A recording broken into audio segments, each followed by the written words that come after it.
Bonjour à tous et bienvenue dans une nouvelle vidéo. Comme je vous l'ai annoncé la dernière fois, dans cette vidéo, on va s'intéresser en particulier aux outils qui s'offrent à l'auteur déçu de l'adaptation cinématographique qui a été faite de son livre. Donc il y a deux types d'outils qui s'offrent à l'auteur. On va avoir d'un côté les outils judiciaires, donc ça va être l'action en justice en fait en violation du droit au respect de l'œuvre de l'auteur, en violation de son droit moral. Et d'un autre côté, il va pouvoir mettre en œuvre certaines clauses si elles ont été négociées auparavant dans le contrat. Donc on va s'intéresser tout d'abord à l'action en justice. Alors pour l'action en justice, il faut savoir qu'un critère a été peu à peu développé par les juges, qu'on peut déceler à l'étude de la jurisprudence. Ce critère, c'est le critère du respect de la substance de l'œuvre. En effet, les juges n'attendent pas de la part de l'adaptateur qu'il fasse une œuvre fidèle de manière générale, mais il faut qu'elle soit uniquement fidèle à la substance de l'œuvre. Donc ce critère, il a été mise à jour dans un arrêt de la Cour de cassation de 1966 qui concernait l'adaptation au cinéma par Francis Poulenc des Dialogues des Carmélites de Bernanos. Donc dans cet arrêt, la Cour nous dit que le rôle de l'adaptateur consiste à trouver, sans en dénaturer le caractère, une expression nouvelle de la substance de l'œuvre. Donc ce critère est assez satisfaisant puisque en fait il va permettre à l'adaptateur d'adapter l'œuvre sous une forme nouvelle, donc pour un public nouveau, mais tout en conservant la substance qui pourrait à mon sens se définir comme l'empreinte de la personnalité de l'auteur, ou encore l'essence de l'œuvre, ou encore le message que l'auteur souhaitait passer dans son livre. Donc en fait, ça va permettre à l'adaptateur d'avoir des libertés pardon, et de ne pas respecter forcément la composition du livre, mais vraiment l'esprit en fait sous-jacent de l'œuvre. Alors ce critère, comme je vous le disais, du coup est assez satisfaisant intellectuellement, je pense, mais on va voir qu'en pratique, il a permis très rarement aux auteurs d'obtenir gain de cause dans ce type d'action en justice, puisque le critère, malheureusement, se heurte à d'autres considérations, qui sont eh bien, les difficultés de transposition au cinéma, les difficultés techniques et la liberté de l'adaptateur, liberté donc artistique de l'adaptateur, et... et voilà. Et donc en fait, ces deux éléments vont faire que finalement les juges vont rarement retenir l'atteinte à la substance de l'œuvre. Donc je vais vous expliquer dans un instant pourquoi. Mais je voulais tout d'abord vous dire que c'est un petit peu paradoxal puisque là en fait on est face à un auteur donc, qui est déçu de l'adaptation qui a été faite eh bien, de son livre. Du coup il va s'adresser au juge pour lui dire voilà, je considère que mon droit au respect n'a pas été respecté, que la substance de l'œuvre du livre ne réapparaît pas dans le film. Et pour autant, on va se trouver devant un juge qui, lui, va devoir mener une appréciation subjective pour voir si oui ou non la substance de l'œuvre se retrouve dans le film ou pas. Et on va voir que c'est rarement le cas, c'est rarement que le juge va décider que il y a bien une atteinte à la substance de l'œuvre et donc dénaturation du livre. Donc c'est assez paradoxal puisque normalement ça devrait être l'auteur, ça devrait être à l'auteur de déterminer ce qui concourt à la substance de son œuvre et si s'il y a eu une atteinte ou non. Or là, ce pouvoir va se trouver entre les mains du juge, ce qui fait déjà peser une certaine insécurité juridique sur l'auteur et donc sur le résultat de son action. C'est pour ça que je vous disais dans la dernière vidéo, qu'il était très important pour l'auteur de déterminer en amont ce qui concourt au respect de son œuvre et donc ce qui concourt à la substance de son œuvre pour qu'ensuite ça soit plus facile en justice pour lui de dire voilà, en gros, je l'avais déjà défini en amont et c'est pas juste par opportunisme qu'aujourd'hui je viens essayer d'obtenir gain de cause dans une action en justice, c'est vraiment parce que la substance telle que moi je la concevais n'a pas été respectée. Donc voilà, donc c'est pour ça que ces clauses sont très importantes pour faciliter l'action en justice, mais c'est assez délicat quand on se situe au moment de la négociation de penser déjà à toutes les dénaturations qui pourraient avoir lieu. Donc voilà, on va voir que c'est assez rare en fait que les tribunaux reconnaissent, en tout cas au niveau de la Cour de cassation, une atteinte, puisque comme je vous le disais, il y a plusieurs obstacles pour reconnaître cette atteinte. Donc premier obstacle, c'est la difficulté technique de transposition au cinéma. Donc en effet, ça on peut tout à fait comprendre que ça soit très souvent invoqué par les juges, puisque en pratique, c'est vrai que on est en présence de deux formes d'art très distinctes, Donc on a d'un côté le cinéma qui fait appel à l'action, qui fait appel au spectacle, qui en fait suppose d'avoir un public passif. Le public en fait vient au cinéma vraiment pour consommer un film, il ne vient pas pour être actif, alors que quand on lit un livre, eh bien on est face à un rôle actif du lecteur, puisqu'il va faire preuve d'imagination pour, pour combler les zones d'ombre en fait qui sont laissées volontairement par l'auteur pour que le public puisse engouffrer ses désirs, ses goûts, ses émotions, sa subjectivité. Et donc voilà, c'est pour ça que quand on va voir un film au cinéma, on est souvent très déçu parce qu'on s'était imaginé tout un monde en fait qui ne pourra jamais se retrouver au cinéma, puisque là on est face aux choix qui ont été faits par l'adaptateur. Donc ça, c'est la première chose qui fait qu'il est impossible en fait de vraiment transposer une œuvre d'un genre à un autre tout en restant totalement fidèle. Euh, il existe évidemment des moyens techniques qui s'offrent au cinéma pour pouvoir combler en fait les zones d'ombre qui sont laissées par le livre, mais c'est assez rare que ces moyens techniques permettent de trouver une véritable équivalence entre ces deux formes d'art.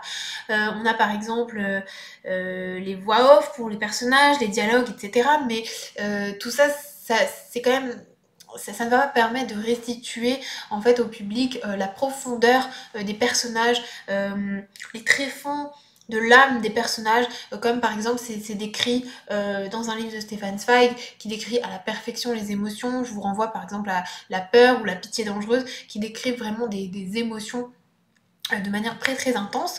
Donc tout ça, en fait, tous les moyens dont on bénéficie au cinéma, ça ne suffira pas en fait. Pour autant, il y a eu des adaptations qui ont été très bien réussies, mais qui ont dû utiliser d'autres passerelles en fait.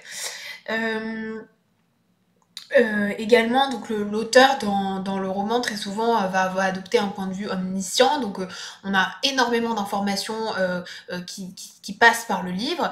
Par exemple, l'auteur peut décrire des goûts, comme dans Proust, avec la Madeleine de Proust, ou encore des sensations olfactives, des odeurs, comme dans Le Parfum de Patrick Süskind, qui pour autant donc, voilà, va décrire les odeurs de manière très intense, et pour autant a fait l'objet d'une adaptation qui était un succès, mais qui du coup a dû se fonder sur d'autres passerelles pour pouvoir transposer le livre au cinéma. Donc du fait de ces différences en fait, du fait de ces éléments en fait qui n'ont pas d'équivalent au cinéma, c'est important effectivement que les juges tiennent compte de ces difficultés techniques de transposition. Et ces difficultés techniques de transposition, du coup, laissent quelque part une certaine liberté, puisqu'il n'est pas possible de les transposer, du coup l'adaptateur va s'en servir pour faire œuvre créative et donc pouvoir engouffrer sa subjectivité à lui, et des fois ses dissonances aussi avec l'auteur originaire. Puisque donc voilà, très souvent le cinéma va s'attacher à remplacer ces éléments qui ne sont pas transposables par de l'action, par du spectacle, et des fois même de la violence. Donc à ce titre-là, je voulais vous rapporter un exemple qui concerne le livre Les kangourous de Dominique Barbéris, qui a été adapté au cinéma par la réalisatrice Anne Fontaine. Donc je vous fais rapidement l'histoire. Les kangourous, ça porte sur une femme qui est enfermée d'une série de crimes qui s'est perpétrée au Jardin des Plantes. Elle commence à développer une espèce d'obsession pour ces crimes. Elle veut vraiment se rapprocher et essayer de comprendre ce que les victimes ont pu ressentir, etc. Et donc elle rencontre un homme, et donc elle considère que cet homme est l'assassin. Mais en vérité, dans le livre, l'homme n'a pas d'existence propre, c'est en quelque sorte une émanation de son imagination, alors que dans le film, alors je suis désolée, je vous spoil un peu, mais dans le film, l'homme va avoir une existence propre. Il est d'ailleurs incarné par Benoît Poulvord, et c'est lui, on apprend très vite que c'est lui le meurtrier, etc., dans des conditions très violentes. Donc ça, c'est quelque chose que Dominique Barbéris ne percevait pas du tout comme faisant partie de son œuvre, puisqu'elle n'aime pas du tout la violence, et elle a été un petit peu choquée de ce résultat, qu'elle perçoit comme une réponse extérieure en fait en quelque sorte à son livre, mais certainement pas comme une adaptation. Donc c'est pour vous montrer que des fois l'adaptateur va s'engouffrer dans les zones d'ombre qui sont laissées par le livre, du coup en comblant avec les outils qui s'offrent au cinéma, parmi lesquels la violence. il faut savoir que l'adaptateur, comme je vous le disais tout à l'heure, c'est fait œuvre créative et est un auteur également à part entière. D'ailleurs, le réalisateur considère que l'œuvre adaptée est la sienne, c'est une œuvre à part entière et indépendante. Vous allez le voir, je vais vous citer quelques citations des adaptateurs, vous allez mieux comprendre. Donc tout d'abord, Patrice Chéreau, dans une interview sur l'adaptation au cinéma de La Reine Margot d'Alexandre Dumas, qui a déclaré « Lorsque j'ai écrit La Reine Margot, ou encore La Reine Margot, c'est moi ». On a aussi le réalisateur Jean-Jacques Hano à propos de l'adaptation du livre L'Amant, qui a été rejeté par son auteur Marguerite Duras d'ailleurs, qui déclare « J'ai un film à faire, je ne peux le faire qu'à ma main, en assumant les risques de ma liberté. Je ne sais pas diriger en position de prosternation, je ne sais pas faire à la manière de... » Et donc, ça, c'est des éléments, donc la liberté de création de l'adaptateur et les difficultés de transposition au cinéma, qui ne forment en fait qu'un seul et unique élément, en fait, qui est finalement les zones d'ombre du livre, qui ne sont pas transposables.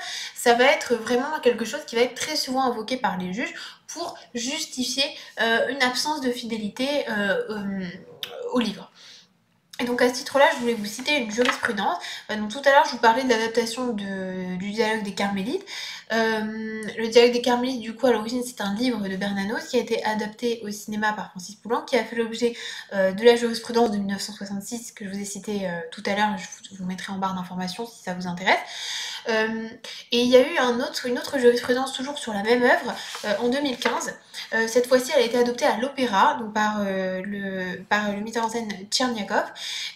Et donc en fait, dans le dialogue des Carmélites, ce qui est important, c'est que ce sont des sœurs qui sont condamnées à mort, donc qui se rendent à la fin de l'œuvre, elles se rendent à l'échafaud, et donc c'est vraiment un moment clé en fait de l'œuvre.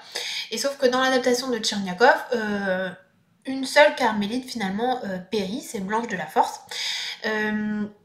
Et donc, il place l'œuvre dans un contexte plus contemporain.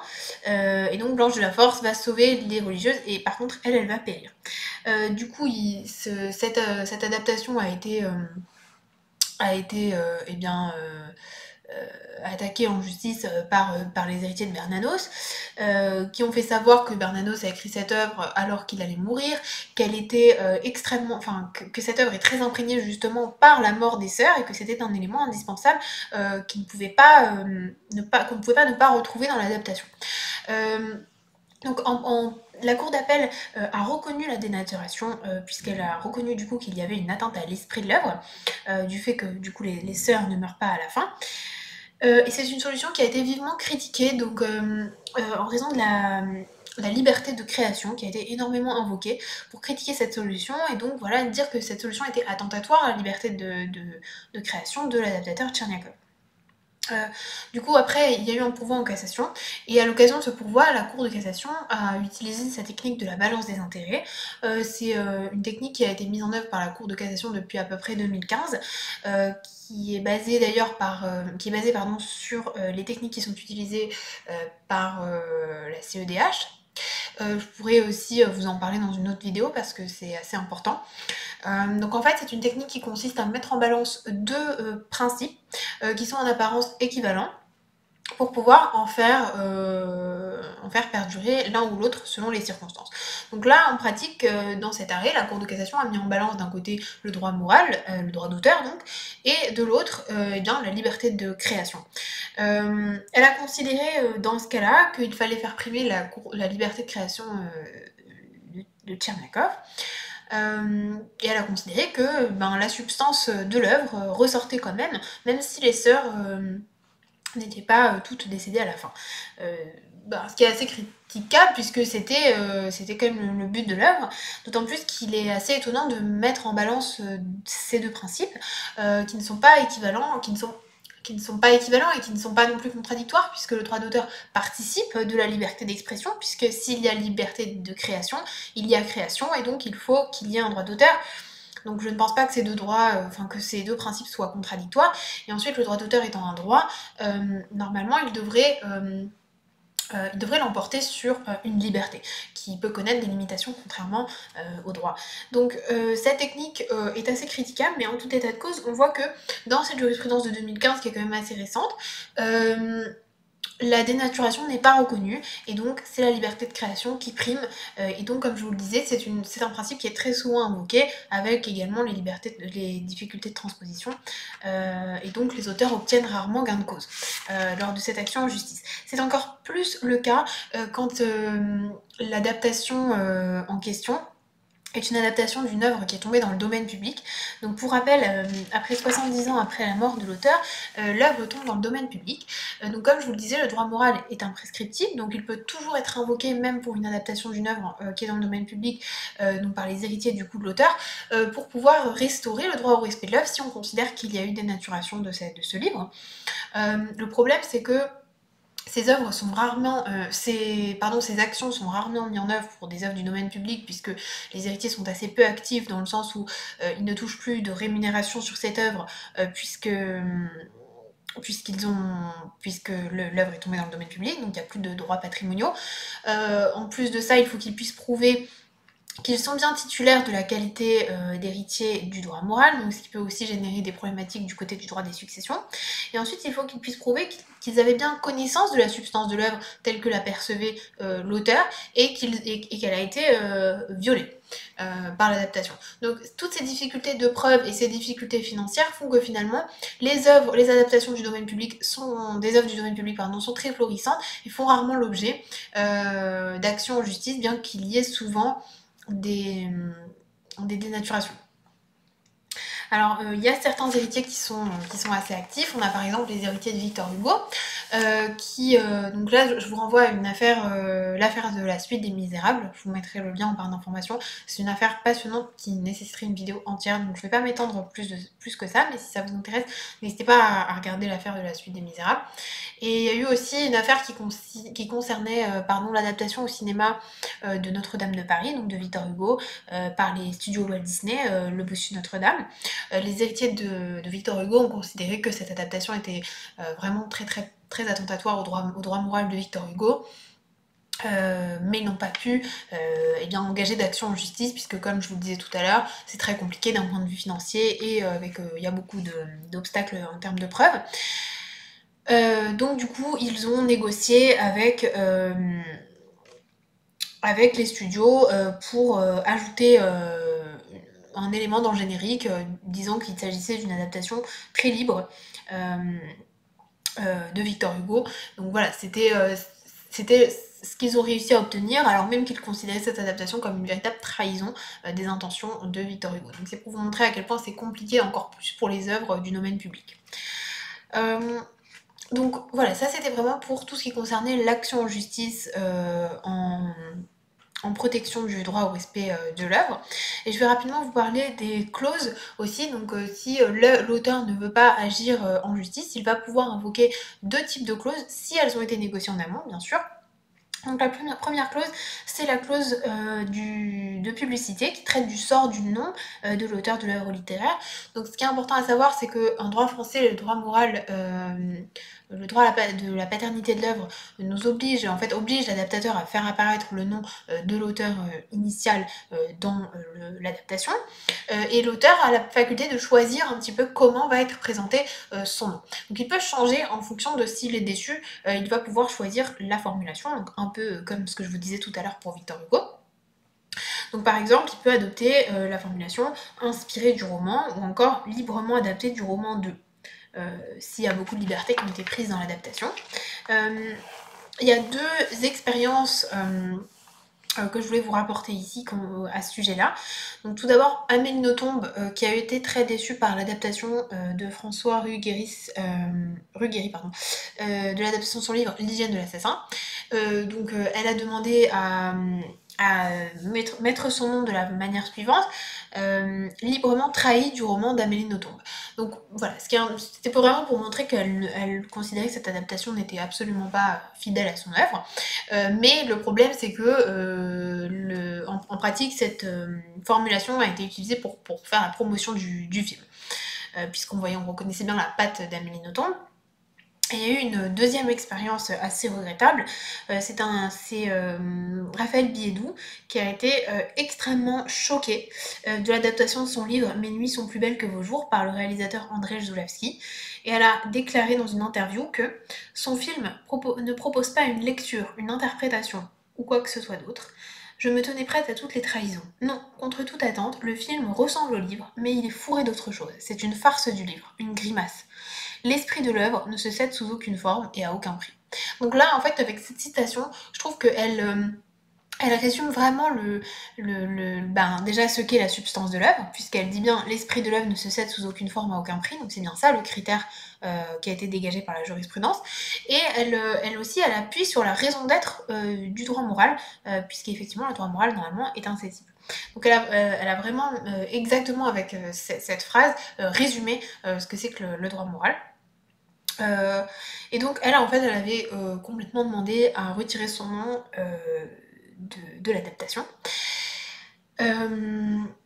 Ce qui, on va le voir aussi, une solution assez radicale quand même. Ensuite, la deuxième clause qu'on peut mettre en œuvre, c'est la clause de changement de titre. Alors il faut savoir qu'en principe, le titre est cédé en même temps que les droits d'adaptation, par accessoire. Donc il faut maintenant, en fait, suite à l'expérience de Raphaël Biédou, qui n'a pas pu demander le changement de titre, du coup parce que ce n'était pas négocié dans son contrat, les éditeurs ont pris pour habitude d'essayer d'insérer cette clause. Donc qui permet en fait de demander à l'adaptateur de changer le titre du film. Donc ça va permettre de restaurer pour l'auteur de restaurer le respect de son œuvre, et pour aussi le public l'avertir qu'il ne va pas forcément retrouver le livre au sein du film. Donc ces deux clauses, la clause de changement de nom et la clause de changement de titre, sont des clauses qui donc peuvent être une solution pour opérer une désolidarisation entre les œuvres à la demande de l'auteur originaire. Mais elles ont plusieurs désavantages. C'est que déjà elles sont difficiles à négocier, puisque comme je vous le disais au début de l'autre vidéo, les clauses vont vraiment être négociées en fonction de la notoriété de l'auteur. Ensuite, ça demande de se projeter déjà au niveau de la négociation dans le cadre d'une dénaturation grave, donc c'est quand même pas très encourageant en fait de se poser ces questions-là dès le début de la négo, mais c'est ce qu'il faudrait faire dans l'idéal. Et souvent aussi, l'éditeur et le producteur souhaitent pouvoir utiliser en fait le titre et le nom, puisque ça va être des arguments pour faire la promotion de l'adaptation. Notamment, vous savez, parfois quand on appose sur le livre la photo du film. Ça peut être un moyen aussi de faire la promotion de l'adaptation. Et donc souvent les droits vont perdre de la valeur en fait s'il n'y a pas le nom de l'auteur et le titre du livre. Aussi c'est désavantageux pour l'auteur lui-même, puisqu'il va être exclu des retombées financières de l'adaptation sur son livre, alors même que cette adaptation, même s'il la considère très choquante, n'aurait pas pu voir le jour sans son travail. Donc voilà, malheureusement ce sont les solutions qui s'offrent à l'auteur, les solutions principales qui s'offrent à l'auteur, qui, comme je vous le disais, donc autant en ce qui concerne l'action en justice que la mise en œuvre des clauses, qui ne sont pas forcément satisfaisantes. Donc pour conclure, il est très important pour l'auteur de bien réaliser au moment où il cède ses droits que l'adaptation engendrera toujours une frustration. Donc elle aboutira soit à une œuvre qu'il pourra considérer comme une réponse extérieure à son œuvre, mais pas forcément comme une adaptation réellement, ou alors ça sera encore un choc en fait, c'est quelque chose qui va le fragiliser extrêmement. Donc c'est pour ça que c'est vraiment très important de prendre le recul avant de céder les droits, ensuite de procéder à une négociation minutieuse et de créer un lien avec le producteur et avec l'éditeur pour pouvoir avoir son mot à dire sur le film, comme je vous le disais dans la première vidéo, puisque l'action en justice et la mise en œuvre des clauses ne sont pas des solutions qui sont vraiment satisfaisantes. Pour finir cette vidéo, je vais simplement vous citer Jérôme Lindon, qui est l'ancien directeur des éditions de Minuit, qui déclarait que l'idéal avec le cinéma, c'est qu'on puisse vendre les droits et qu'ensuite le film ne se fasse pas. Voilà, donc je vous laisse sur cette citation, et je vous retrouve très bientôt pour une prochaine vidéo. Merci.